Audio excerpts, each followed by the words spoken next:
Hello my dear fashion enthusiasts. I'm delighted to have you back for a new runway breakdown. Today we are in Milan to discover the Versace Spring-Summer 2025 runway show, presented at the Castello Sforzesco, a historic setting that naturally reinforces this idea of a dialogue between past and present.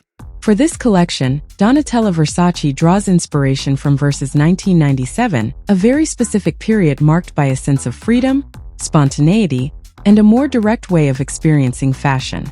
At that time, clothing existed fully on the runway and through the lens of photographers, without being immediately filtered or transformed by digital media. This reference is not used here as a simple revival, but as a foundation to build something more current.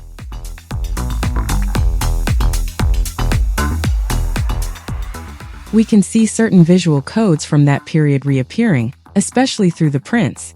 Wavy patterns and florals return, worked in materials such as silk and metal mesh, creating a clear link to the archives while fitting into a contemporary silhouette. What stands out from the very first looks is a desire to propose a younger and lighter vision of Versace, moving away from overt sensuality towards something more natural and more free. The silhouettes evolve with a certain fluidity, without excessive rigidity. Slip dresses in pastel tones move easily on the body, combined with more relaxed pieces such as cardigans, denim, and shorts. This combination creates a more accessible, almost carefree attitude while maintaining a precise construction. Nothing is left to chance in the overall balance.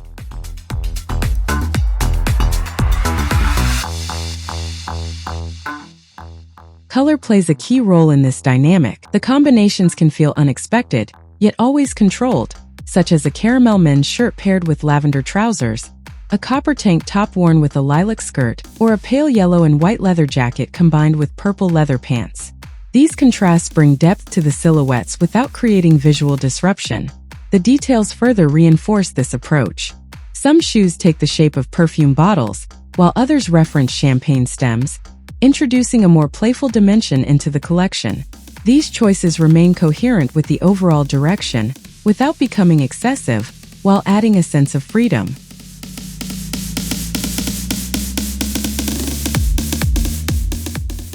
A particular moment draws attention with the appearance of a gold strapless dress. At first glance, it fits within the Versace tradition, with a highly structured, almost sculptural silhouette. But on closer inspection, it becomes clear that it does not rely on traditional construction, as it is entirely 3D printed, without seams.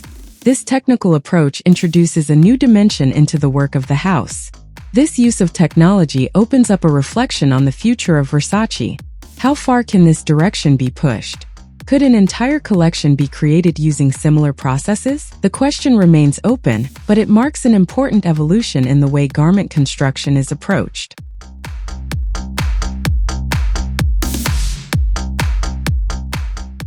The show as a whole is built on a balance between several elements: a clear reference to the past, a desire to lighten and modernize the image of the house, and an openness to contemporary techniques.